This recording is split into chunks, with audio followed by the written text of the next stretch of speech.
Joe has already said. I mean, right from the word go, when we realised what the judgment was going to be, we immediately moved very quickly in terms of making sure that was reporting right up the line of those care leavers that were in unacceptable accommodation, and there was a safeguarding issue. And I now receive on a weekly basis flagged red and orange of the care leavers that are being quite intensively monitored. And pleased to say that as time goes on, you can actually see the different interventions that are taking place. But I have to say that right at the beginning, these interventions were taking place, but they weren't being reported up the line to senior leaders such as myself, Joe and Daryl. Yeah. And that was the key issue, as I said at Scrutiny meeting we had recently. That was the key issue, that we didn't know about this, but work was going on the ground, and the focus really is now to make sure that all of us, because this isn't all about frontline staff, this is all about us all as leaders, as Scrutiny, all of us actually taking on board our responsibilities as corporate parents, and understanding that although the care leavers are technically adults, then they sometimes live very disrupted lives for all sorts of different reasons, drug addiction, etc. But that's not an excuse to say that they are adult, they must, be allowed to do what they want to do. We need to be constantly intervening, doing our best to help them to get out of the situations in which they find themselves. And work, as Joe said, this isn't a document that we're waiting for everybody to say this is okay, go and do it. Work has been going on right from the word go. Obviously, COVID-19 has intervened in the meantime, and we've tried to weave in amongst what we need to do through COVID-19 and actually monitoring the most vulnerable, which includes some of these care leavers, and make sure what is being done. And we've got a real handle of it, and it's all been reported properly as well, right up the line to senior leaders. Thank you, James. Very helpful. Vivian, would you like to come in and do your presentation now, please? Yeah, good morning, everyone. Just to introduce myself, I'm Vivian Lines. I've returned to Devon as the Improvement Director. And just in the last couple of weeks since I've been back with Devon, we've been really refocusing the post-Ofsted improvement plans that had been developed to cover the full range of issues identified by Ofsted. To really address the priorities that are facing us at this time as we're dealing with the pandemic in Devon.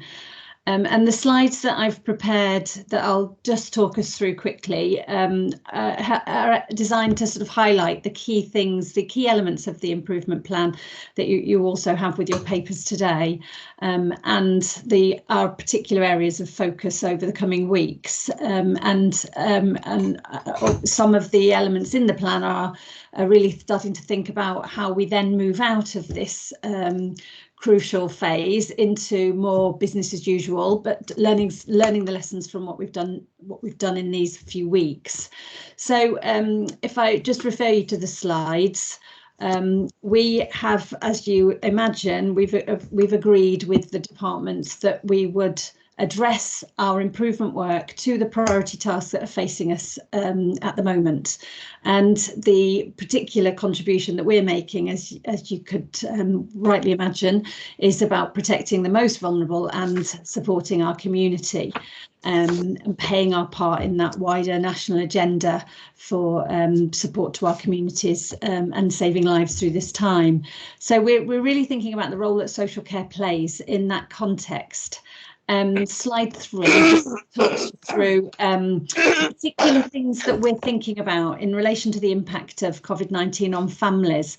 We are already seeing children and families, as you imagine, facing increased financial pressures, increased rates of domestic violence in household, significant concerns about deterioration in complex needs that already exist, pre-existing conditions within families, and as social isolation and increased unemployment increases those pressures, we're worrying about very young children being at risk of physical abuse, increasing impact of factors like domestic violence, mental health, parental substance abuse, and on older children, thinking about child exploitation, alongside some consideration of risks that face for children who are now more distant, more disconnected from protective safety measures, so risks around familial sexual abuse. So we're very mindful of the kind of things that we would be anticipating, kind of risks we would be anticipating increasing through this time, and as our workforce is impacted, how we keep children safe in that context. The plan really addresses itself to those questions. As Joe mentioned, the usual conventions have been suspended for this time, and it's been agreed that the Children and Families Partnership Executive will act as the improvement board for this time. We've already taken the draft plan to the executive, who are very supportive of it, and will continue to update the exec fortnightly on progress of the plan, with the first update going later this week. Joe is now receiving support from Nigel Richardson, who is approved by the Department for Education with a long track record of leading improvement in local authorities. And myself and Shaidar Alam are appointed already as additional capacity in the service to drive the improvement that's needed, and recognising that an important line of accountability is to yourselves and to Scrutiny and to senior leadership in the council to ensure that we do have tight governance and oversight and awareness of the risks and issues facing our children and young people at this time. So slide 5, if you're following me on the slide pack, are the real key questions that we're focusing staff's mind on in our work with families. And it's been a really interesting discussion as we look and we shift our focus to really asking ourselves about what families need to help them get through this time. And a lot of discussion on what the shift or what the balance of the social work role is. A lot of our time is usually spent assessing and developing plans, which of course is needed, but actually a lot of discussion at the moment is how we get the help that families need to them quickly, and some lessons for us in how that's working and what we might want to think about doing differently in the future. So working with partners to make sure families are getting the help from the right service to address the primary concerns at this time, and making sure that we recognise that that's likely to change every day, every week, every month as the social isolation goes on longer, and pressure on families increases or circumstances change. So keeping risk and need under review over time is really critical. And when we presented this improvement plan to the Children and Families Partnership Executive, they were really key, encouraging of us to get the messages right to staff. They saw that this was an improvement plan that located the responsibilities of social workers, of managers quite clearly within it, and were really key that we get the message right to frontline staff, that they understood its relevance to them. This isn't a strategic plan, it's very operational in its detail of who does what on a daily basis. And so we really looked at the messages that we've given to staff as we've launched this plan as being about everybody's responsibility to do things differently, that we were getting many things right in Devon. Ofsted did find many strengths to practice, but there were many incidences where the most vulnerable children were not getting the outcomes that they needed, and our key communication messages have been that is not acceptable, it's intolerable, and we all need to do things differently as a result. So we have been taking that message out to teams using social media, using Yammer, using all of our communication vehicles. And I'm attending team meetings as I can over the coming week, this week, to really engage frontline staff in that sense that when things become complex, when things become really problematic, then we need to up our game and we need to do things differently. We don't give up. So that message runs all the way through. So slide 7 really summarises the approach we're taking through the plan, and essentially that's ensuring that we've got mechanisms in place to ensure that all vulnerable children are kept safe in this context, that we've considered the current needs of all of our vulnerable children that we're working with at this time in the current climate, and ensured that visiting frequency and plans are appropriate to their needs at this time. And as well as that focus on all children, we continue that really in-depth focus on the priority groups that Ofsted found to be of concern. So as James mentioned, the care leavers who were found to be in unacceptable accommodation, any children placed in unregulated placements, and children who'd been left in families too long where they were experiencing chronic neglect and emotional abuse. So there's an additional layer of scrutiny and oversight of those priority groups of children on top of that focus on all children. So we're testing our ability to assess and monitor all children over time. And in terms of vulnerable children, clearly we've been giving a clear message to families that we expect all vulnerable children to attend school through this time. That's part of a key part of our safety planning for vulnerable children through this time, and we've been really working hard with Dawn and all of our schools to get arrangements in place and get the message to families that that's our expectation. We'll discuss some complexities around that shortly. So we're now in a process where we're completing risk assessments on all of the children who are open in our service, and ensuring that all children have a RAG rating, a red, amber, green rating, and we're now able to identify the cohorts of children who are considered to be the most vulnerable at this time, whether that's because of their child protection status or their looked after arrangements, and ensure that the level of planning and monitoring is proportionate to the level of risk. So we've got plans in place for how each child will be seen through this time, whether that's a doorstep visit, whether it's on FaceTime or video call or telephone call, or through attending school. We're making sure that we're clear how children are being seen and monitored, and how families are receiving the support that they need.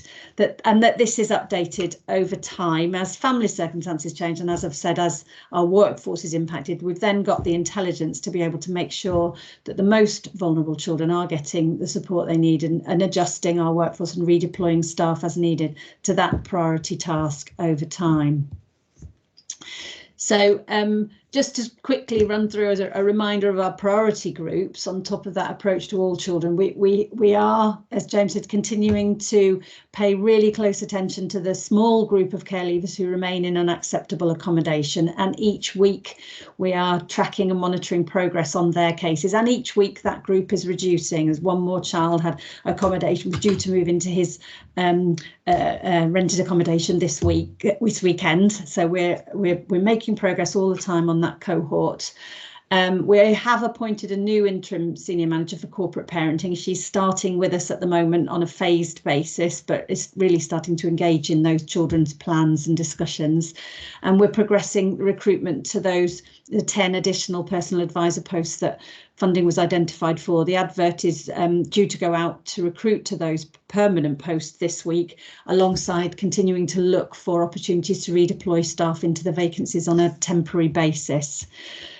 In terms of our unregulated provision, we have a very small number of children in unregulated placements at this time, and we continue to monitor and track their arrangements to move them into regulated provision all the time, with conversations with commissioning colleagues and oversight by senior managers.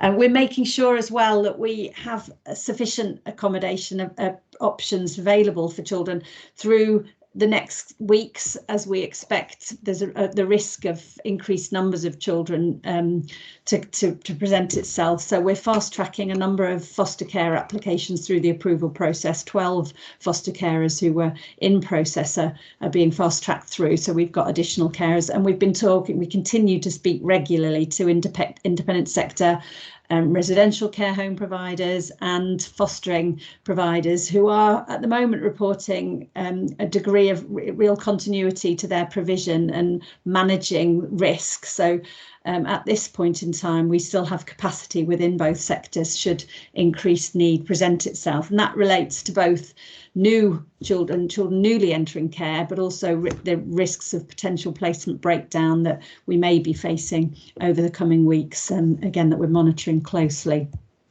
And our third group is our children who are at risk of chronic neglect and emotional abuse, and a view by Ofsted that we weren't using the legal framework in a robust and timely way.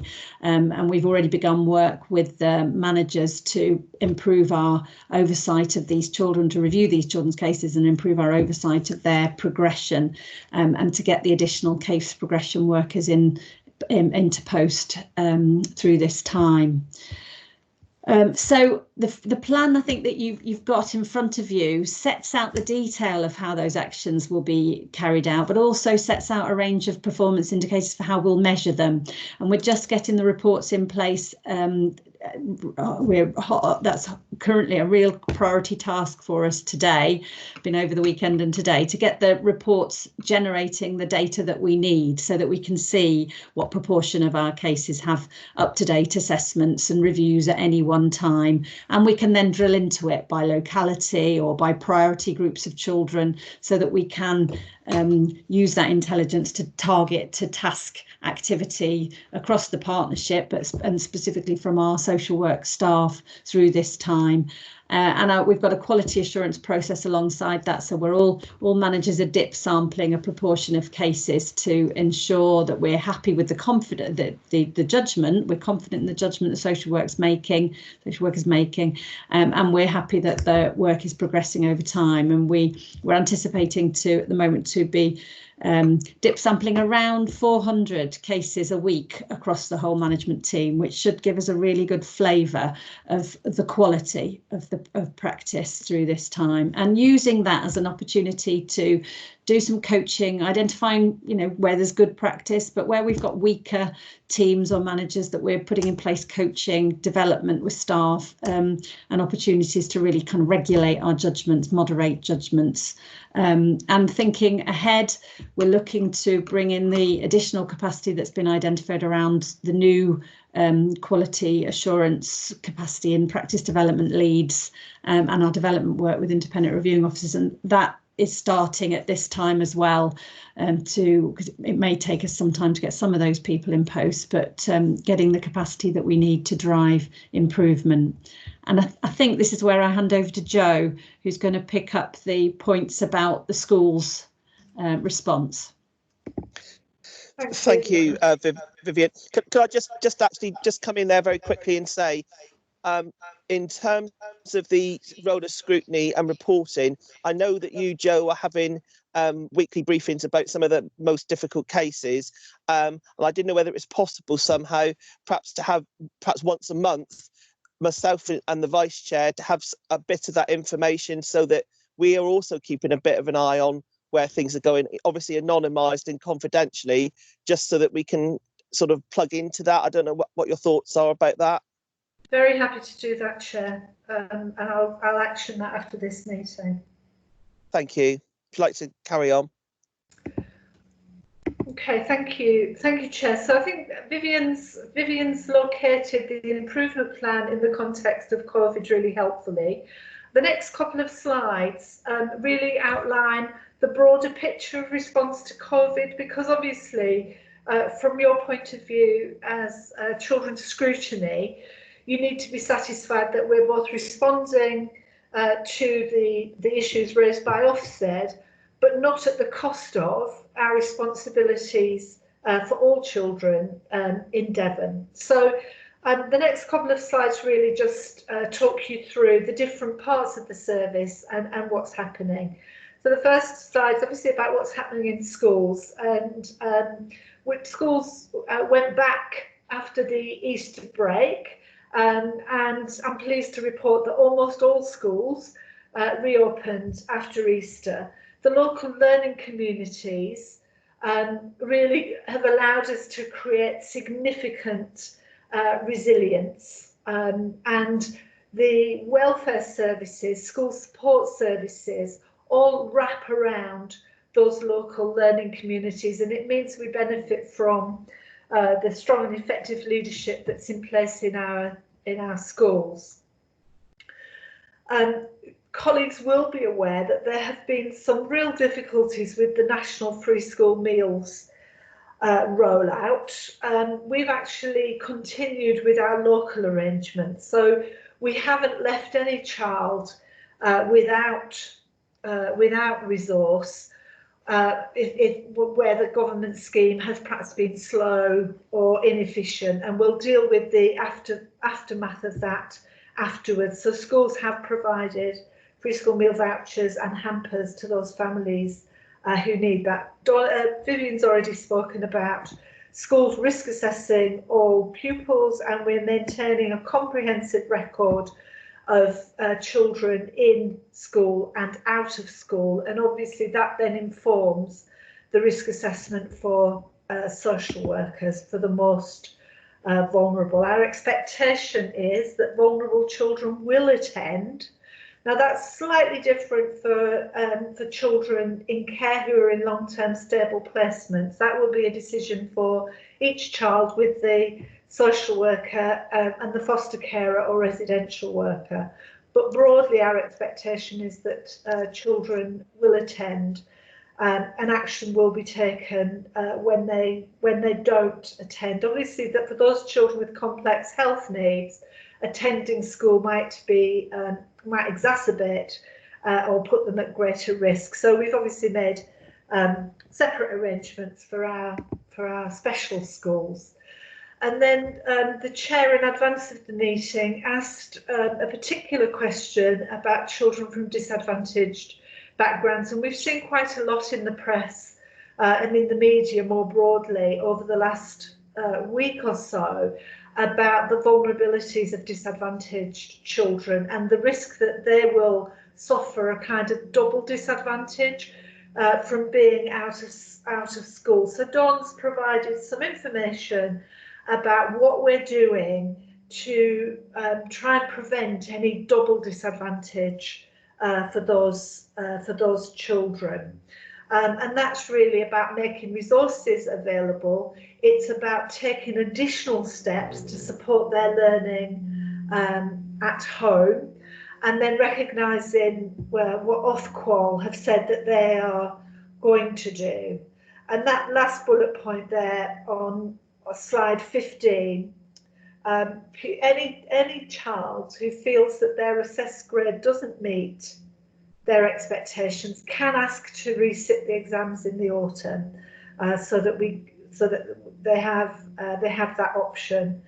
Schools are under quite a lot of pressure from parents who are doing, as you would expect, everything that they can to ensure that their child is not disadvantaged, but it's not the parents who shout the loudest who perhaps we need to be most concerned about in this, and obviously we've got a responsibility as a local authority to advocate for the more vulnerable children in school, and that's what we've been doing.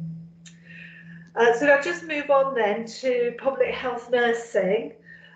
Public health nursing have been strengthening their partnership working across the system, particularly with maternity, with children's centres, with early years settings, to make sure that nobody falls through any gaps. They've worked really well with new technology and actually have seen the COVID-19 as an opportunity to accelerate a development that was needed.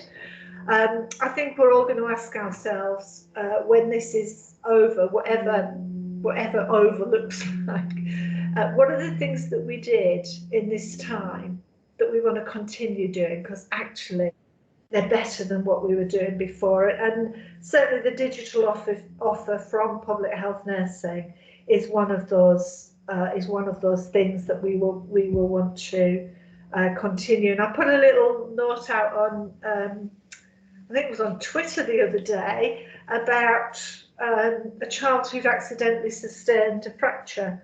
The parent had gone to 111, head fracture. The parent had gone to 111, told to keep the child at home and rest.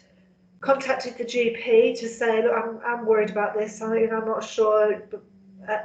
Told to stay at home and observe and see what happens. Spoke to the public health nurse virtually, who said, take the child to A&E. The child was taken to A&E. The child had sustained a fracture. So a really strong endorsement that that immediate access makes a big difference for families and can make a life-changing difference for families. I've put a little bit in here about the early help offer, because you'll know from the Ofsted inspection, you'll know from your experience more broadly, that the early help is a real strength here in Devon, and the early help system has responded, as every part of Devon has responded to the challenge, by strengthening its offer, strengthening its responsiveness, picking up what Vivian was saying right at the beginning of her presentation. What support does this family need? What do they need to help them get through the crisis? And often it isn't very much at all. So they've been very strong and effective in responding to families to make sure that we're putting in support where it's needed. There are some early indications of increasing need, which are set out there. Accommodation in hotels, so those more vulnerable people who are in less secure accommodation, more young people leaving home, and family members fleeing domestic abuse. So we're certainly seeing increased and different need. And then I'm just going to ask Daryl to pick up these last two slides, which are about the way that we have restructured our response. So we've moved out of our usual response into a strengthened emergency and multi-agency response approach. So Daryl, can I just ask you to comment on slides 18 and 19, please? Of course, yeah. Good morning. I'm Daryl Freeman, Head of Children's Social Care. So members will recognise from all the other activity and from Vivian's and Joe's comments that these are unusual times, and we've worked hard to create as robust a management structure as we possibly can to ensure that we have line of sight on our vulnerable children and the best possible information sharing and working with our partners. So that effect, we set up incident management teams, or IMTs. For my particular part of the service, these are focused on a broad range of vulnerable children, and Vivian's already talked about some of the categories of vulnerability in her presentation slides, and I'll happily go through those and answer questions. And we split those principally between unborns 0 to 8 age range, and then the 8+ through adolescence. And those incident management teams bring together officers from a broad range of partner agencies, which might include health, housing, police, domestic violence agencies, for example, schools, and so on. So we bring those together, and all aimed at colleagues who can make decisions for their organisations. There's also an incident management team focused on disabled children and children with complex underlying health conditions. There's an IMT led by Kate Stevens, which is Early Help and Universal Services, and they're picking up that 0 to 8 age group. There are other IMTs as well. One is Education Continuity, another is Special Schools, and Fiona chairs a joint incident management team which brings together senior commissioners across Plymouth, Devon and Torbay. So the vulnerable children's IMTs which is the 5 bullet point on slide 18. They meet each week individually. They come together with myself and with Vivian each Friday afternoon. So we make sure that we are catching any gaps in provision, any emerging issues and pressures. And then we have the mechanism to escalate that either during the week or following that meeting to CSLT and to the County Council's PIMT, Pandemic Influenza Management Team, which meets daily. So there are clear lines of sight and accountability through our incident management teams to Joe and the senior leadership team, and also then through our reporting to Devon Children and Families Partnership. The slide talks about what their key roles are in terms of tasking and redeploying resources. And slide 19, the senior manager oversight. So Vivian's already touched on quite a lot of this, I think, in her preamble to the slides. So obviously a significant amount of work and time gone into the completion of risk assessments for each and every child that is open to children's social care, assessing their vulnerability, tracking that vulnerability, and being able to filter down into specific groups. Our colleagues in management information team and the data teams have produced a dashboard which we're able to deploy today to all of our frontline workers so that they can check school attendance, for example, and that also allows senior leaders to be able to filter into specific cohorts of children, either by age or type of case or involvement with social care, or by early help, or by types of vulnerability. So, for example, neglect, exploitation, domestic abuse and the like. Reporting through business continuity meetings and through IMTs to my management team, the senior management team, to Joe's leadership team, to leadership group, and then fortnightly meeting with the Devon Children and Families Partnership exec. Thank you, Daryl. That's helpful. Dan, at this point, do we have any questions, please, from members? Yes, we do, Chair. We've got Councillor Hoskins, Councillor Aves, and Councillor Hellier. If you'd like to, yes, if you'd like to make a start, please. Yeah, sure, Chair. Thank you. I'll start with one question at the moment because I think it's probably better that we spread them. Young children, particularly the newborns to, I'm guessing, sort of 10, 12-week age. How confident are we, given the challenges of coronavirus, you can't actually visit these children as you were, how confident are we that we're going to pick up the cases of neglect in young children? Is there a case for actually increasing the monitoring we're doing for the first few weeks to ensure that a mother is competent and capable and confident to raise her child? One thing that I felt that maybe we should be concentrating a little bit more on more regular inspection at a young age.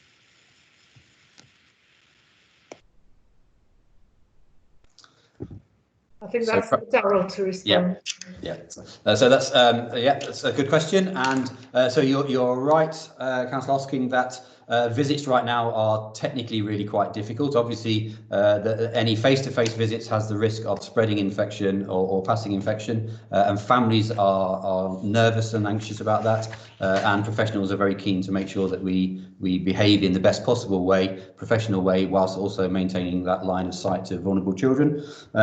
So the IMT that Kate chairs, which is the Universal Early Help Services, they're very much focused on that 0 to 8 group, and those newborn babies. Midwifery services and health visitor services are very much connected in there. The fact that we are in a COVID-19 response doesn't mean that we're not necessarily visiting. Clearly, if there is a high risk and there's perceived to be a high risk amongst the partner agencies, a visit will still be undertaken. How that visit is undertaken will be determined on a case-by-case basis, and obviously there's an awful lot of virtual visiting going on now across the partnership as well. So for many of our most vulnerable children, not just those newborns, there are, I think I lost you there. There are increased visits through partner agencies using a wide range of technology too, and that's all being shared through those IMTs and through case management in different services. Thank you. Does that answer your questions, Richard? Yes, I mean, asking the question, Daryl's obviously happy that he can cover that, so that's fine. Yeah. Thank you. Daryl, on that particular issue, or Joe, did you just want to reiterate, because I'm not sure everybody was at the scrutiny meeting, in terms of some reprioritisation that's gone on in terms of newborns, obviously, in terms of the risk factors of potential physical abuse and shaking, and the focus we have on that issue? So certainly some of the evidence that's come out of China and other countries that have experienced coronavirus has been that there is a higher incidence in some areas of injuries and harm to premobile babies.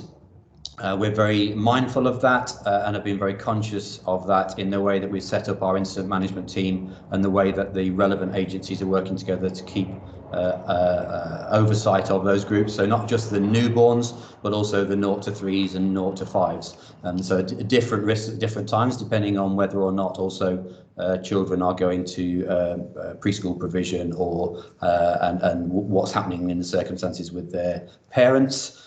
Whether there's a history of domestic violence, for example, and the impact of parents being furloughed or out of work and financial hardship and the like. So very mindful of that and coordinating that activity through the 0 to 8 or the early years incident management team. Thank you. Dan, who do we have next, please? Hello? Hello? Sorry, Chair. Yeah, we've got Councillor Aves. Yes, please. Hello, Councillor Aves, St Sidwell St James in Exeter. This is a question for Vivian, if she's there. I was really pleased to hear about the families with complex needs, the encouragement for staff to sort of up the game to support these families, because I understand it's very time consuming sometimes to deal with some of the most complex and vulnerable families. So I wondered, with that, whether the staff who are dealing with these families will have a reduced caseload, because at the moment, from my inbox, I'm getting the impression that these families are finding it very difficult to cope. I know that from what has been said, the different families, particularly these, are being checked up on, but I'm just wondering how fast that's happening, because some of them that I've brought forward haven't felt as if they've been checked up on, whether it's through school or whether it's through the social services. And I'm just wondering about the workloads of the staff and if they're managing to get through everybody. Although I think it's really good that you're pushing that you up the game and that you deal with these cases. Thank you. Daryl is probably the right person to be talking about caseloads and workload pressure in his service, and where we're at in terms of caseload and capacity. I think the issue that we're looking at through the improvement plan is really about the focus of social work assessment and the skill and expertise, the evidence-based approaches that they're using when they're assessing ongoing neglectful situations or ongoing emotionally abusive situations. So and that social workers were giving parents too long to improve and not really focusing their assessments tightly enough in terms of getting their evidence ready for court. So with the focus of the improvement plan is very much on the tools, the skills, the expertise, the support, the oversight of cases to ensure that when we need to go to court, we're ready to do that. Our assessment is complete. Our assessment is thorough. We've given families a chance to change, but we draw the line when we know we've hit a threshold when actually legal options should be being considered. I'm probably going to just ask Daryl to come in on the issue of caseloads. Currently, it's not something that I've been closely involved in since I've come back to Devon, so it's probably best he takes that part of this question. Thank you. Yeah, so caseloads, Councillor Aves, broadly similar to what they were before COVID, if you like. So our caseloads have been coming down significantly over the last 12, 18 months, as you know, for our social workers. At the beginning of March, they were below 18 children and young people per social worker, slightly higher for some of our PAs. that hasn't changed during this period. So we're not necessarily seeing a different or significantly increased demand coming through the front door at the moment, although we continue to monitor that very closely. I think that we are asking our social workers to do some very different things right now, and we've touched on those in terms of that very frequent reviewing of risk assessments, more frequent visits for some of our more vulnerable children and young people. So the work that they're doing right now in terms of some of the demand on some of them is different and perhaps increased a little, depending on the level of vulnerability for their individual caseloads. And obviously some teams have experienced some absence as a result of COVID-19, either people self-isolating, working at home, or indeed having been symptomatic. That ebbs and flows, so we've seen a lot of people been off for a period of time and then coming back again now, and that seems to be the same across the whole of the service.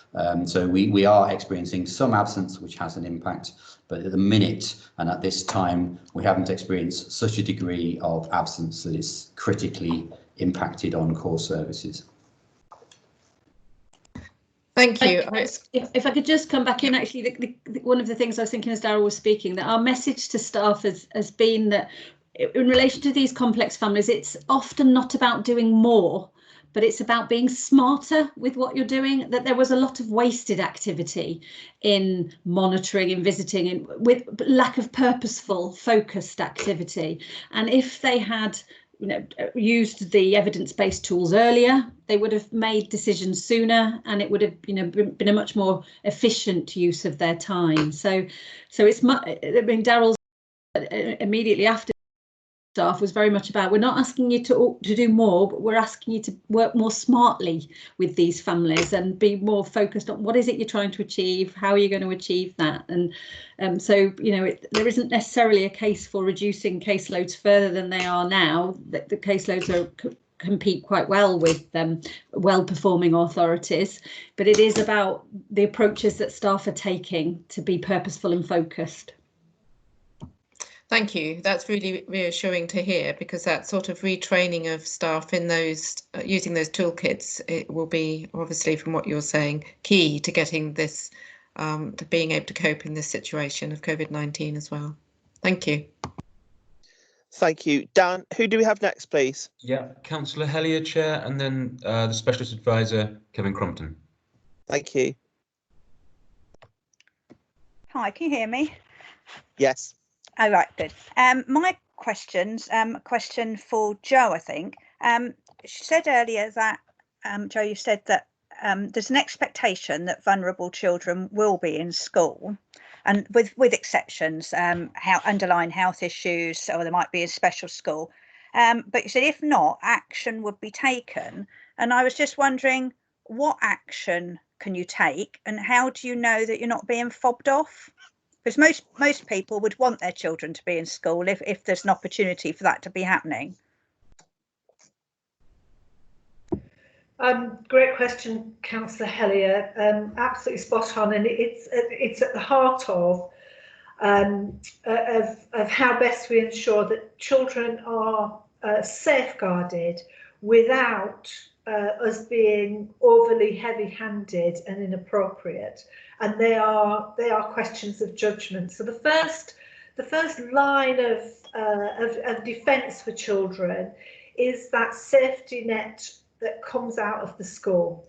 So vulnerable children have been identified by the school, they've been RAG rated by the school, and the school then agrees what's the intervention that they need to put in place to satisfy themselves that the child is safe and appropriate.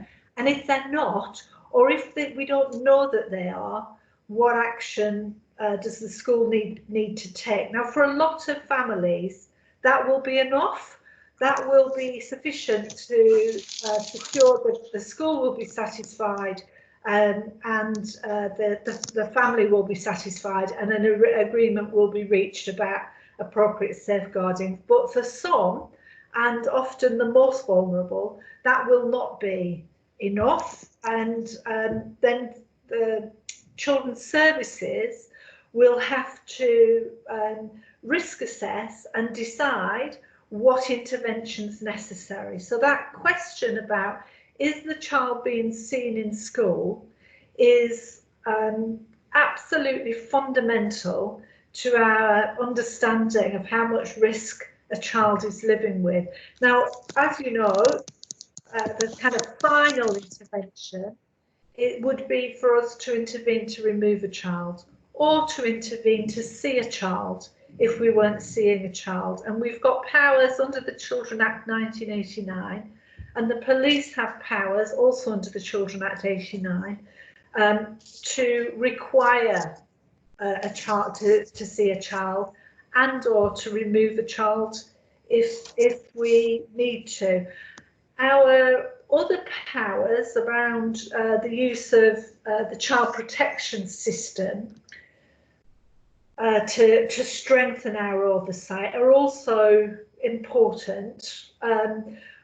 So we have the powers to intervene if we need to use them. And if our powers of persuasion are ineffective in ensuring that we can be satisfied that a child is safe. And there are two things in that. One is, can we see the child in order to satisfy ourselves that the child is safe or not? And then the other, having seen the child or not having seen the child, what action do we need to take to make sure the child is safe? We have those powers. We do use them, and we will continue to use them if we need to, balancing, making sure that we are protecting children without oppressing families. Thanks, Jo. Have there been any cases where this has had to happen during this current crisis? So there was a recent case, which kind of partly answers Councillor Hoskins' question, of a newborn infant that was removed at birth. But Darryl can probably give you a clearer view about those cases where we've had to take statutory action to protect a child. Darryl, can you pick that up, please? Yes, so in relation to the vulnerability and schools, which is where your question was rooted, we haven't had to take action yet. There are a number of children who social workers and schools and others believe this child should be at school. Obviously, in Devon, our schools returned last week, and children were going back in, vulnerable children were going back into school. We know that, for example, on Thursday last week, more than 400 vulnerable children were in Devon schools last week. So where children haven't been in school, and we believe they should have been, there are a number of conversations going on between social workers, education welfare, other agencies with families. I think nothing at the time I'm aware of at this point has had to escalate to the point where we've had to take a further or additional action. That's being managed through relationships, persuasion, as Jo called, and perhaps increased visiting or monitoring by partner agencies at this stage. So there's a lot of conversation going on with families. Some families are obviously understandably anxious about their children going into schools and mixing with other children and the like, but the expectation is clear that for a good number of our vulnerable children, they should be at school, and the conversations are based on, well, what's your anxiety, what can we do to help, and what support do we put in to enable you to get your children to school. We haven't had to take statutory intervention that I'm aware of on any cases in the last couple of weeks related to non-school attendance. Oh, thank you, Jo and Darryl. It's really reassuring. Thank you. Thank you. Have we got Kevin next, please? Hopefully, can you see me? Yeah, go ahead. Yeah, go ahead. Sorry. Sorry, Chair. First thing I wanted to say to the colleagues there that I found the paperwork really comprehensive and very clear, and I think it's worth noting that. And I found particularly the COVID guidance to be, particularly the flow diagrams, really understandable and demonstrating really good leadership, multi-agency leadership at this time. I wanted to log that with the committee. My question, however, Darryl touched on it a little bit, is in a conversation last week with 6 other independent scrutineers around the country, one phenomenon we were all seeing was a reduction in the normal referral routes through the MASHs. And I was wondering, Darryl wants to expand a little bit more on what's happening at the front door, because the concern was that this was about how we dealt with cases that were potential safeguarding cases we did not yet know about. And I note the comprehensiveness of the schools, the early help offer, and that sort of where you're trying to work. But are you experiencing that sort of reduction? And if so, is that leading to some thoughts about how you get out in communities to get what would have been contacts and referrals through those routes?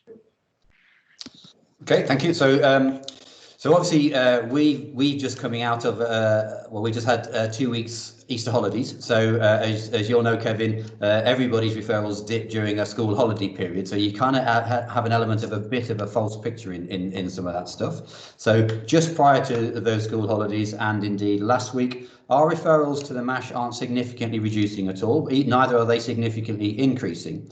I think what should be borne in mind is that, as Ofsted identified in their report, early help and early help services in Devon are a strength. So there's a lot of referrals and contacts going to the right places, so we wouldn't necessarily see all of those in the MASH. The MASH are reporting to senior leaders and to the Devon Children and Families Partnership each fortnight on any emerging trends, pictures and sort of issues that are coming out of there. And obviously our MASH is also a strength in terms of its multi-agency approach. The intelligence that's coming out of the MASH and the intelligence that's coming out of a variety of other sources, including Devon and Cornwall Police and others, is being shared through those incident management teams and through various networks. So I think we are keeping a really close eye on some of those patterns. But answer to your question, we've neither seen a significant drop nor a significant rise that wouldn't be accounted for as the school holiday. We are starting to see some intelligence and referral activity in some of our partner agencies, particularly around increases in inquiries around domestic violence and requests to helplines and the like. And we're very closely monitoring that in the MASH and making sure we're feeding that into our existing structures and systems. Right, thanks. That's very helpful. Thank you. Thank you, Chair. Thank you. Dan, do you have any other questions at this point? Yeah, thank you, Chair. We've got Councillor Channon and Councillor Squires, please. Thank you. Let's go ahead, please. Christine, are you there?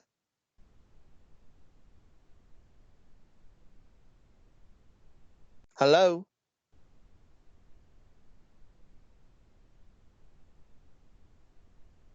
Dan, have you got Margaret there for a moment?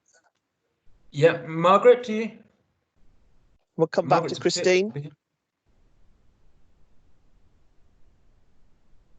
Margaret? They're in the Hello. meeting. Oh, hi, Margaret. Yep. My question was very much the same as Kevin's. I'm just concerned that there are a lot of families out there that aren't known to the authorities. And with the current situation where families are all home, very often parents are working from home, there's an awful lot more stress and strain that we may not pick up on and may need to be picked up on. And my question would be, how are they being referred? I know with my young people, when I talk to them, things like there was a statement that groceries are costing more now the children are home. So I'm just concerned that there's more pressure out there for the families now, and just thinking how people can pick up where there's help needed. Thanks for that question, Margaret. I think I'll respond to that. Darryl spoke earlier about the strength of our early help partnerships, and they are strong and effective, and they have a good reach into the community. And we rely on community leaders like yourself and others to be advising families to ask for help. Again, Vivian said right at the beginning, the core question for us is who needs help and how do we best get it to them? What kind of help do they do they need? And you're absolutely right that families are experiencing higher levels of stress. Encourage anyone that you have contact with to talk to someone they know. That could be a health professional or it could be a school professional, and then we can mobilise the early help system to offer that support, to make sure that whatever difficulty the family's struggling with, we can help them, because very often those difficulties are exacerbated when you feel you're on your own with it. So just knowing that there are people out there who want to help and will help can help families to cope. So in your work as community leaders, please encourage people to speak to someone they know if they're upset, if they're worried, if they need some help. We're here to mobilise help for families. Thank you. Do we have Christine on available now? Yep, there's Christine and there's also Debo. Thanks, Chair. Yes, yep. Christine, if you'd like to come in, please. Christine, you might need to go on to mute. Chair, should we go to Debo and I'll try to... Oh, I think. Can you hear me now? Yes, yes. Brilliant. Okay. I've 3 questions, I think, probably all for Joe. First of all, can I say that we've got something in that says that we're actually providing, some schools are providing online learning and phone calls. How many? And no, what are the other schools not doing in terms of this? Secondly, we've had a backlog of assessments for EHCPs. I'm just wondering, in the COVID crisis, if we're building up more and more of a backlog because the assessments are not being able to be done, and that's going to be a problem for the future. The third question is a bit tougher, really, in a sense. On the, I'm concerned that on the Devon Children and Families Partnership situation, it is all completely officer supported. And I just wonder what impact from scrutiny or from members there could be in terms of this. Thanks for the questions, Christine.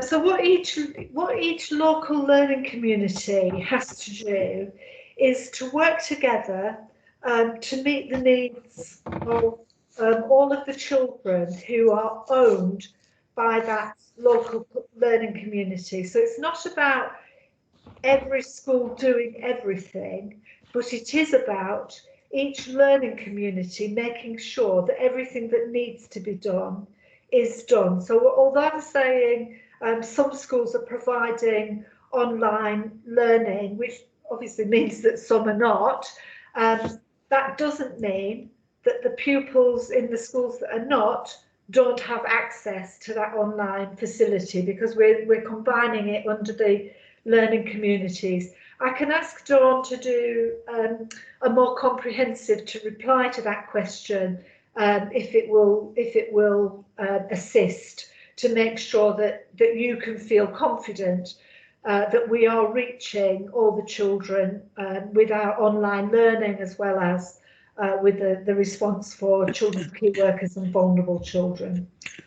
In response to your question about EHCP backlogs, you're absolutely spot on to identify that as a risk. It's a risk that we have identified, and I'm actually working right at this moment on a business case for further investment in EHCP responsiveness. We've just had an independent audit carried out, which Mary Davis commissioned, and it's still at the drafting stage, but once that's completed, I'll be bringing that, or we'll be bringing that to scrutiny for your attention. There is no doubt that for some cohorts of children, particularly those with, for example, ASC conditions, lockdown is presenting some enormous challenges and pressures in families, and they are worried, not just about whether or not they have an EHCP, but also whether their EHCP is going to be reviewed in a timely way to make sure that their young person can continue to receive the support that they need. So yes, we do have a challenge in relation to timeliness backlogs. We've made very good progress, as you know, on that, but it remains an area. We have not stood down any of our support arrangements for the response to the written statement of action, which, as you know, one of the keys is about quality and timeliness of EHCPs. And then in relation to your third question about the Devon Children and Families Partnership and the kind of reliance on officers and its visibility to members, I'll be very happy to talk outside of the meeting about how best members might have some input into the DCFP. I'm not quite sure, as I stand here speaking to you, what that would look like, but I'll be very happy to explore that further. If I could just come back on that one, it did actually say in the inspection presentation, now political oversight and challenge is needed there, and that's why I asked the question.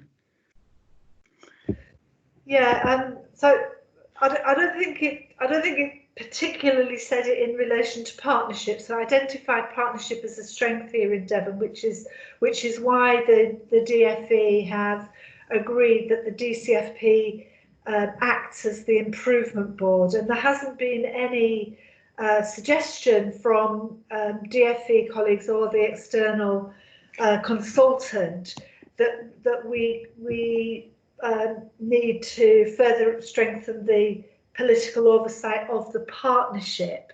That's not to say that we don't need to make sure that your political oversight is strong and effective, because I absolutely agree with that. And it's just working with you to agree what's the best way to achieve that. Thank you.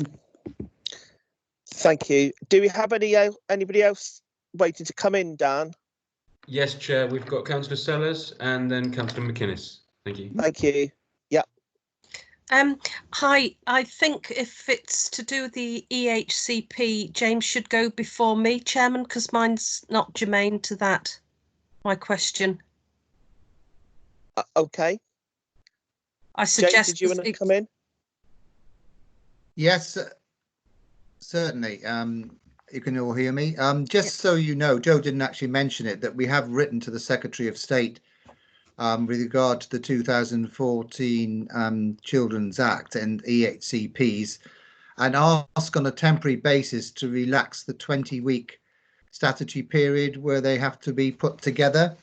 And this is not because we feel that, you know, it's an excuse because we've got an emergency. It's because all the local authorities in the southwest, right up to Bristol, have signed this letter, and lead members have signed this letter, and other letters have come from other regions within the country, because we think we need to be honest with parents through this emergency.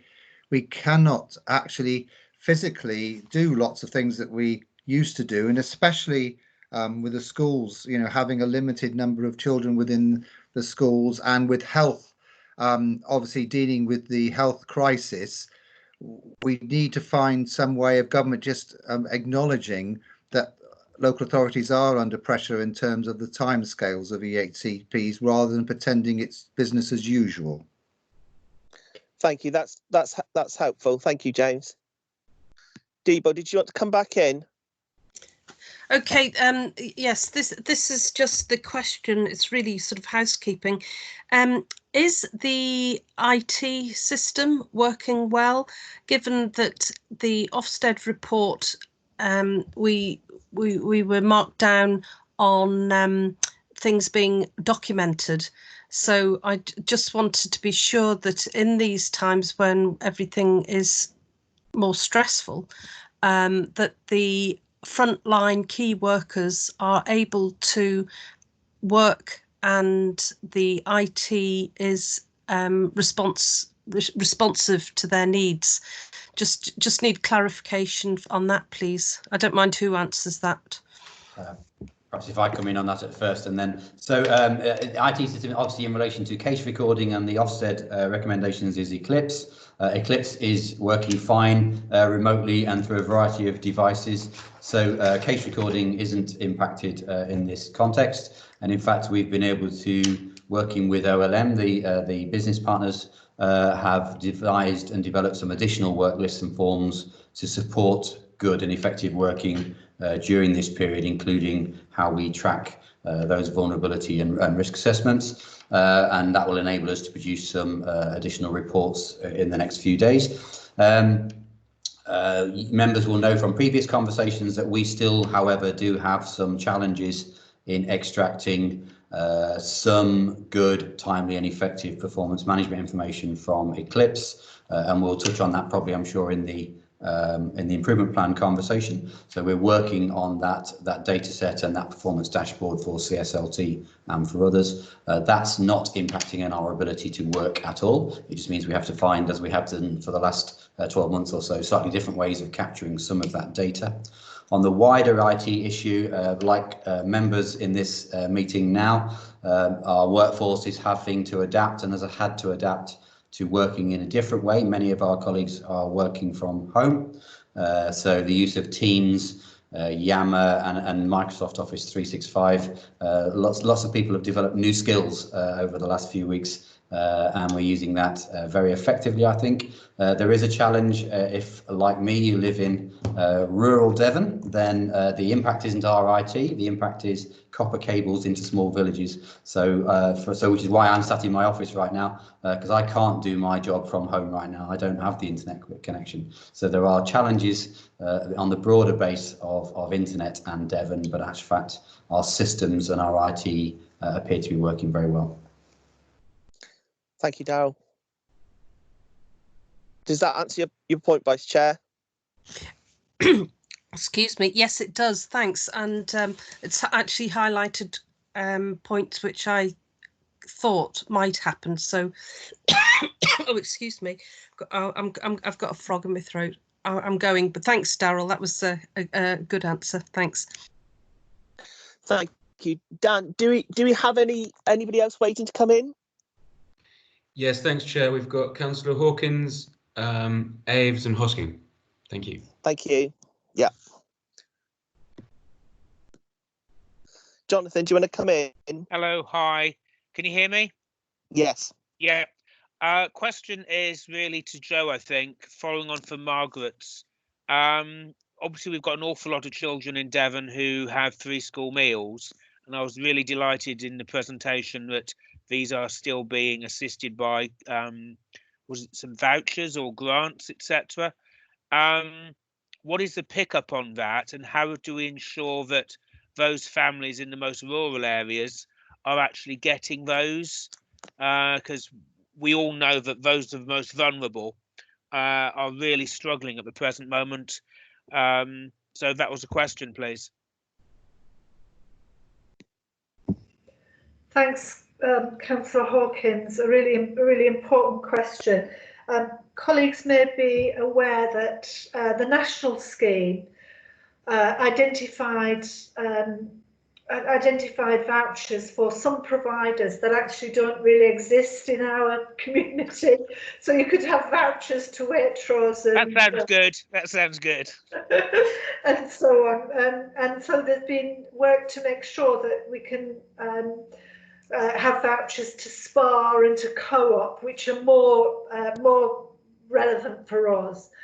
But for any family where there is a problem with their ability to spend a voucher, to use a voucher, then we've been making sure that we offer an alternative, and that's meant sometimes food hampers, for families if they haven't been able to use the vouchers. It does depend on families talking to us or talking to their school so that we know what's going on, and that's sometimes difficult for families because they've got their pride and maybe they don't want to say it's difficult, but we otherwise can't help. We have to know that a family needs help in order to be able to provide that help. So far, I'm not hearing any reports that families are not getting the free school meal resource that they're entitled to, either through the national scheme or through what our local schools will be doing. And schools know their families, so they'll know which families are going to not feel able to say that they need some help, and then they'll make sure they get the help anyway. But if any members are aware of families about whom they're worried, or they're worried that families may not be taking up the offer, don't hesitate to let us know, because we'll follow up. The financial pressures on families are very real for those families who are poor, and anything that we can do to alleviate that, we should be doing. Can I just come back? Yes. Did we issue a press release so that if anybody knows anyone in the community that does need these vouchers or these parcels, that we could pass them on to town councils, parish councils to highlight it? I don't think we did, but I think that's a good idea. So we could certainly do something following this meeting. Thank you. And Jonathan, just to let you know, I think a couple of weeks ago, it came through to me that these vouchers were only for some of the bigger supermarkets, and I did actually pass it on to Virginia and copy Joe and Dawn and James in, and they actually took it up regionally, because obviously if people are isolating and shouldn't travel very far, you know, it's important they can use a local village shop or corner shop. And that and this is a thing that seems to be completely blindsided, that they assume that everybody had quick access to a big supermarket, which obviously in Devon is not the case for huge areas. So it is an area that still needs a bit of work and lobbying to be done.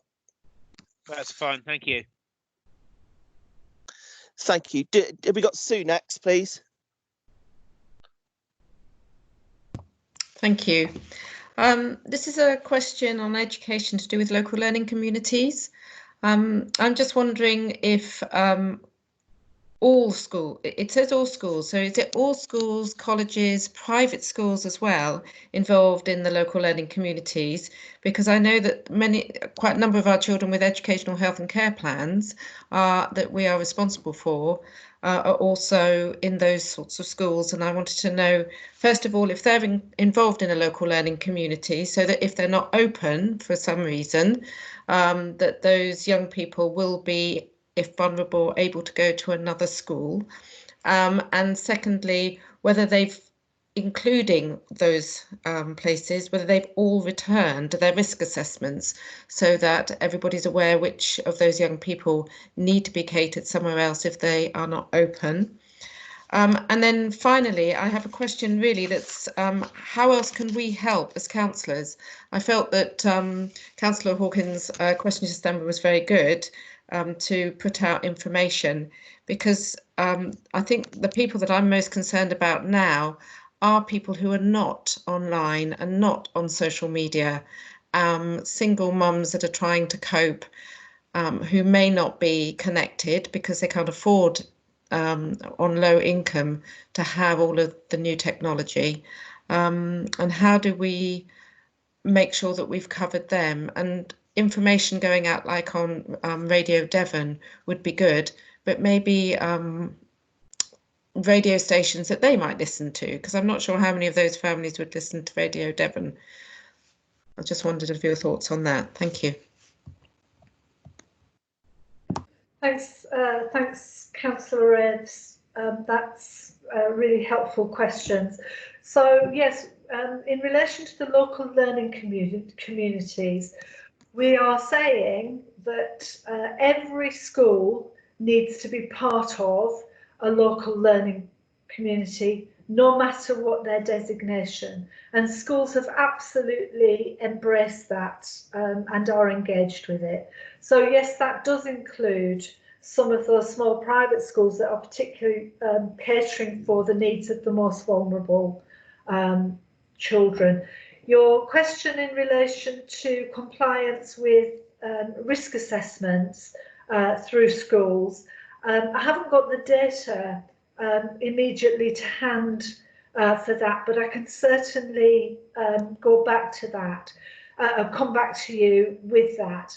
We're taking a very firm line with schools that we absolutely rely, the most vulnerable children absolutely rely on our 100% compliance with the returns on attendance and on risk assessment compliance. So I can come back to you with some data on that. And your thoughts and suggestions about how members might be able to help and whether there are other media that we could use are really well made. And I will follow that up with colleagues in comms, picking up Councillor Hawkins' point about getting messages out there so that families know that there is somewhere that they can turn, because that's fundamentally what it's about, that everyone has someone they can turn to help. So yeah, I'll follow that up outside. And there's just one point on that, is that we're all very able to read and understand this huge amount of information that comes out, which is a bit overpowering actually sometimes, to find the snippet of information you're looking for. Not all families can do that. Some families do not have the capability to be able to filter through all of this information, even if they are online. And sometimes all these messages get a bit lost. So that's a place where I just wondered if members, when we send out information, or if information comes to us in an easier way to send it out. Sometimes it's quite long when we pass it out to the support groups within our divisions, for instance. And then that can be passed on to families in maybe an easier way for them to understand it. Thank you.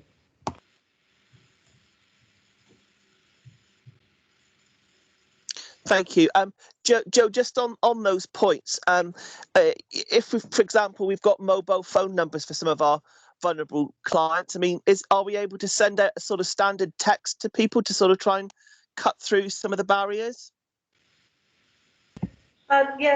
Most schools will communicate with families through text, and in relation to free school meals, that's where most of the communications will come from, and really important to encourage families to connect with their schools. We don't really do that as a county council in relation to families. It's too massive and we're too remote. So what we're trying to do is make sure that families stay connected with the resources that they know and are familiar with, and that might be their early years setting, it might be their children's centre, it might be their GP, health visitor, or it might be their school, and so that we channel out the information through those routes principally. Thanks, Joe. Chair, Richard, could I just yes. Chair, could I just bring Councillor Hawkins back in, because he had a point about the use of social media relating to this, which might be. Yes. Hi. Southampton Council put a number of press releases out on Facebook, etc., and Twitter, but that's beyond me. I can do Facebook, but I can't do anything else. That can be quite an easy way of getting through to families, and then we can pass that on to our parish councils and to our community groups as well. It's just an idea. Thank you. Just to reassure Councillor Hawkins, I've seen his comments on the chat line, and I'm making my own notes, and I will follow those. I will follow those up after the meeting. Many thanks. Thank you. Thank you. Have we got Richard, please? Yeah. Thank you, Rob. Yeah, my question follows up with the discussion on referrals earlier. We are all, I'm sure, in one way or another, dealing with community support groups at this moment in time, trying to coordinate the effort, deliveries for people that are isolating for one reason or another. And it occurs to me that these are probably the people that are actually coming into most contact with members of the community who might be vulnerable just at this moment in time. And is there any possibility that we might have some guidance that we could offer them on safeguarding to raise their awareness so that they might pick up any vulnerable children that they come across, whether it's conversations on the phone or actually visiting the property?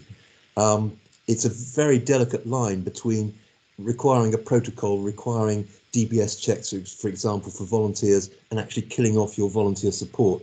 And I think we've all sort of stepped back from that a bit, but providing some guidance might be helpful. And the second question is one for Fiona, just really to ask her whether she has any problems with commissioning services just at this moment.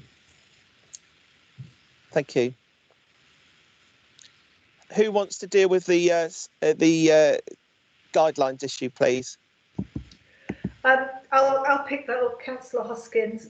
As you know, Simon Kitchen in our community service with Virginia leads the work in relation to that, responding to communities and identifying vulnerable people. And there has been some discussion about the national scheme, which led to some quite significant concerns about the safeguards that were or were not in place for that scheme. And you're absolutely right to say there's a balance to be struck between safeguarding the vulnerable and killing off your volunteer workforce who don't really want to get involved with all the bureaucracy as they might see it.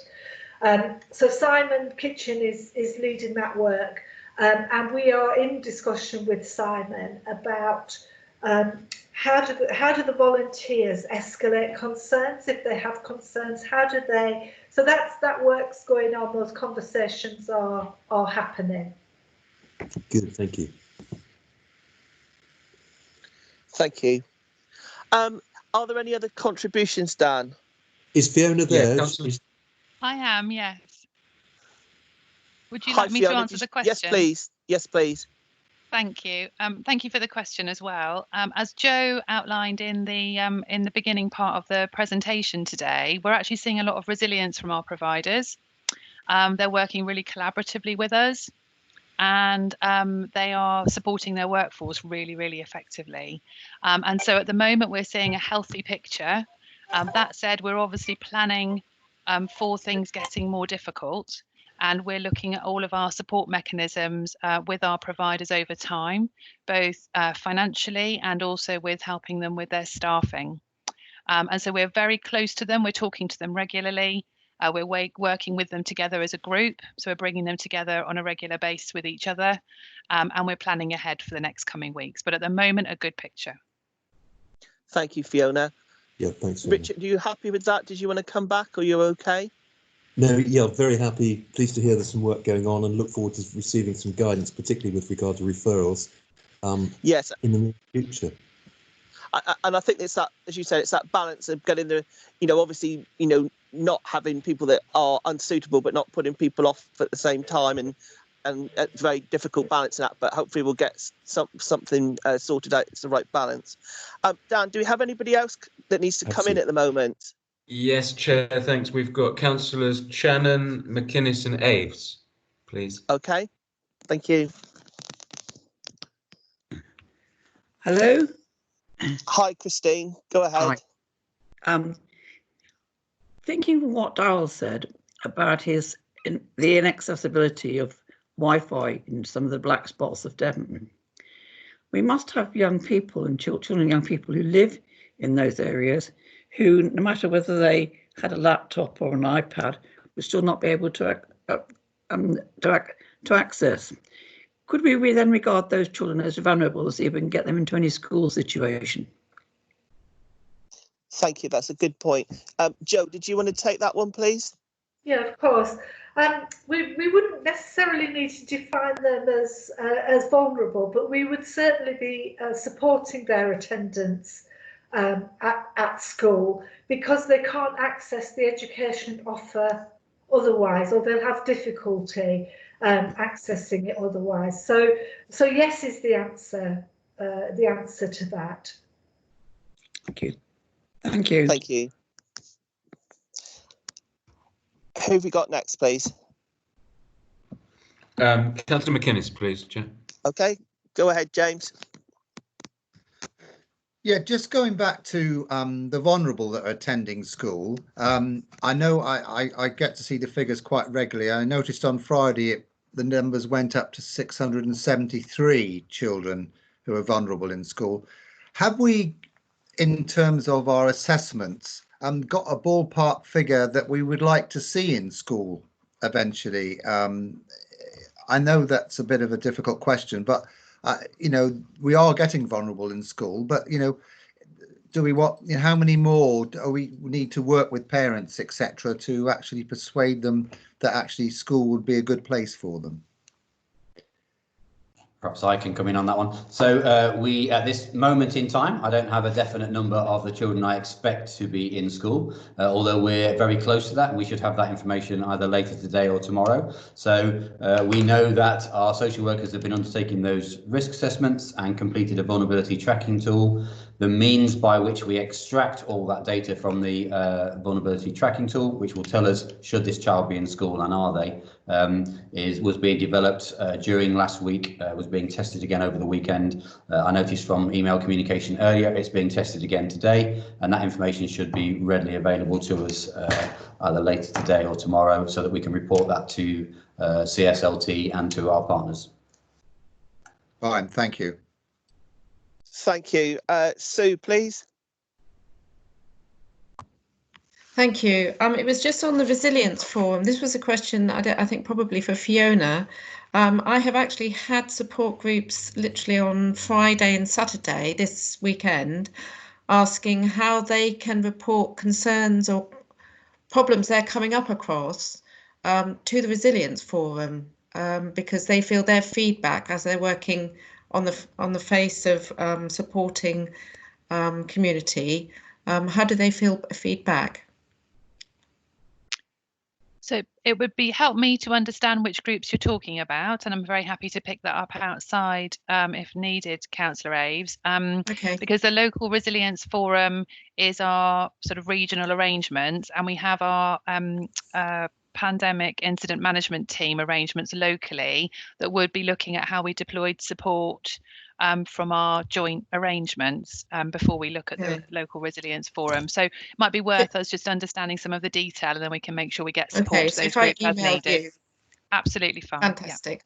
Yeah. Okay, thank you. Thank you very much. I'm conscious that we've gone over time a bit at the moment. So do we have anybody else that wants to come in at the moment, Dan? I don't have any further questions. Thanks, Chair. Okay. Thank you very much. The last part of the agenda this morning is, apart from questions and discussion, are the next steps. And I mean, I don't know how others feel, but I think that's probably a bit of a movable feast at the moment in terms of the scrutiny work, and probably something that we'll have to discuss in a smaller group. But I don't know if any other members have any sort of broad views on taking that forward while we've got everybody here. No. Okay, I'll take that as agreement, Dan. Nobody wanted to come in? No one's coming in, sorry, Chair. Okay, so if members are happy, obviously the Vice Chair and I will be mindful of that and look at how we scrutinise and moving that forward. Obviously, it's very difficult at the moment in terms of actually getting out and about, but I think as long as we get some regular information in and have some sort of reporting system to keep scrutiny and scrutiny members informed, that's probably as much as we can do at the moment, and obviously raise concerns as they come along. Vice Chair, have you got anything to add to that at the moment? Thank you, Chairman.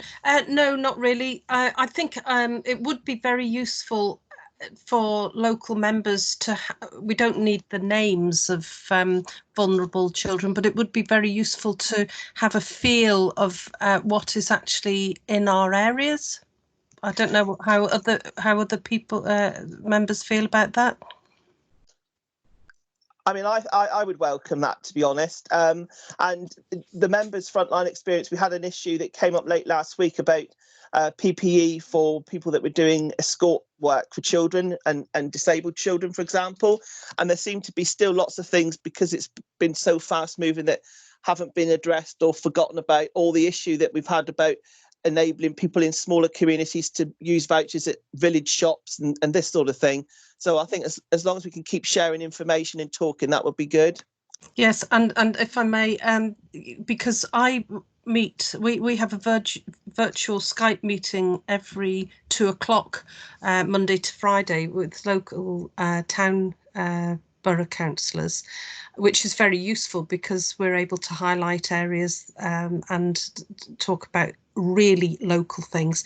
So in fact, it would be very useful if I have information which, as I say, would be treated with confidentiality, but it's just getting being assured that the really vulnerable people are being reached. I think they are actually. There's one particular a single mum with 2 kids, one with special needs, and she is struggling because she is exceptionally high risk through health vulnerabilities. So I'm having to self-isolate, as people know, because of my husband's vulnerabilities. So it is tricky, but I would just hate for any of us to have cases near us that we don't know about. Yes. Yes, and we've got quite a good setup in Exeter at the moment, and it sounds like they've got quite a good setup in safe hands. But I think anything we can do to sort of share information would be really useful. Yeah, we're really lucky in Tavistock anyway, because we've got a very high amount of volunteers. So, and that's absolutely fine. So I won't be parochial that way. But as the county councillor, I do think if there is information out there that I could do with knowing, I should know it. Yes, and I mean, we're almost getting a daily briefing from the chief exec and Karen as well. Yeah, so, I think they've been very useful as well. Excellent. Okay. Yeah, nothing to add.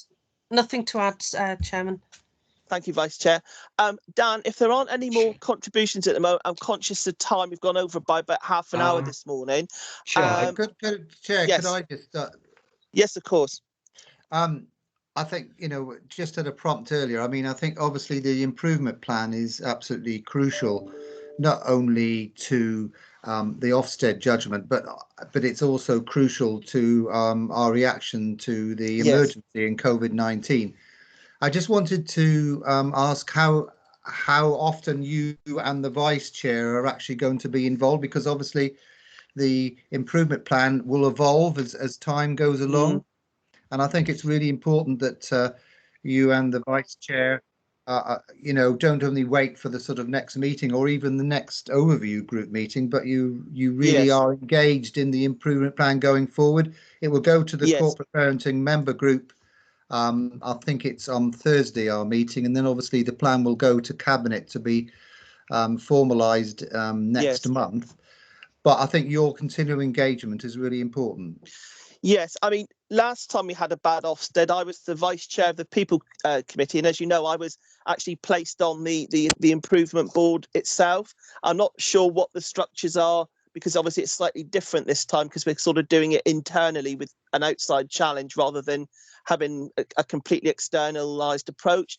But I mean, I think the Vice Chair and I'd be happy to be guided if you thought a weekly briefing or, you know, sort of an hourly meeting or whatever, or another way forward. I think we'd be open to make sure that Scrutiny played its full role in the process. James, are you happy with that? Or? Yeah, I'm happy with that. I mean, it doesn't have to be a formal meeting, but it really means that you're constantly involved as it changes as we go along, because I do think that members as a whole need to be there to sort of challenge the improvement plan and make sure that we all understand it and you know, don't be frightened to ask a silly question. It's always the thing with me. I think and it's really important, especially as we aren't able to be in a committee room or even in the corridors at County Hall. We're actually meeting virtually as we are today. So that continuing involvement is really important. So for me, there's two issues. One is about the regular information sharing and briefing, which I'm sure can be arranged. But then I think there's the other element of how do we sit within the actual structures that have been set up, that actually with a seat at the virtual table or in some way in the loop. Maybe that's something we need to have a bit of a discussion about outside the meeting. But so for me, there's a structural issue and an information sharing issue. Chair, I'm very happy to organise a follow-up meeting with yourself and the Vice Chair and involving James to look at both the issue you raised right at the beginning of this meeting, which is about those key groups of vulnerable children that have been identified through the inspection, where we are in relation to them, but also to explore with you how Scrutiny maintains a sufficient overview of the improvement plan. Because COVID-19 is so preoccupying, there's a risk of not having sufficient attention on the detail of the improvement plan. So perhaps if we met, then we could deal with both questions. Yes, that would be fine. I think we can do that outside the meeting. Thank you very much. Okay, with that in mind, if there's nobody else. Could I just throw, sorry, it's Councillor Sue Aves. Could I just make a request? Does Scrutiny at the moment have capacity for us as members, maybe to send in not names or who it involves, but a summary of what we're having to deal with? So that, because it's going to be different, there'll be different problems and different things that come up in different divisions. And I'm just wondering if we would send a summary. Sorry, Sue, I don't understand what you're referring to. Okay, so if we send a summary through, for instance, if I say I've had 3 EHCP cases where they haven't been able to access a school, I've had this many cases on something else, this many cases, and if we sent that through to, if the Scrutiny, like Dan, has capacity, if that was done, you and Debo would have an idea perhaps about what sort of issues are coming up for other divisions in other places. You'll know your area, but you won't necessarily know what's happening with the rest of us. And because we're not talking that often or meeting up that often, that might be helpful when you're then looking through the improvement plan and whether things do seem to be in place and actually happening. Thank you. I mean, Dan, I'm not sure if you can actually answer that one at the moment, unless Camilla's in the mix somewhere, which she may not be today. I think it's perfectly reasonable to send that information through to the committee. I'm not sure quite what the ask would be in terms of how that you'd want that collated or anything, but I think for members, for you and Debo to have that information to then inform any sessions you have with Joe moving forward as to the way ahead, that can only be helpful. And I'll help. I think we're going to have to be careful about the individual ward caseworks, but then we've got the overview and the data that's coming in, corporately, and certainly if it's an issue where it needs to be actioned, to then perhaps it goes to Joe rather than Scrutiny to be actioned, almost rather than just recorded. Joe, I didn't know whether you wanted to just touch on that one. I think obviously, I think you're all pretty good at, if there is a case that needs to be brought to attention, you bring it to attention, and I think that works reasonably well. I think Sue's question about whether it will help you in your conversation, you and Debo, in your conversations with me about, well, what are the emerging gaps that members see through the casework that they're seeing? I think, as Dan says, should be helpful. It may not, though, address the fundamental question of the improvement plan, and that's part of the difficulty we face. So EHCPs, as an example, may or may not be relevant in the improvement plan, because the improvement plan's got such a tight and narrow focus. And one of the things that Scrutiny's got to juggle is how it gets that forensic, intense scrutiny of the improvement plan and its impact, alongside the wider responsibility around the impact of COVID-19 on children and families in the community. And we've got to find a way of balancing and doing both. And that's not easy. I think if we have that first conversation, we can tease that out a little bit more and think through how best we achieve that. Yeah, I mean, again, I think you've articulated that better than I did in terms of seeing the wood for the trees and not actually getting everything all sort of mixed up together and being quite clear about what we're doing in terms of the improvement plan, what we're scrutinising, and then the casework stuff at the local level. I think it's that strategic and local blend that we've got to get right, hopefully. Okay, thank you very much, members. Another good session with lots of good points and issues that have been raised. So I'm therefore closing the Children's Standing Overview group. Hopefully you're all keeping safe and well, and we'll meet again and speak again soon. So thank you very much to everybody that's contributed this morning. Thank you, Chair. Thank you. Thank you. Bye. Bye.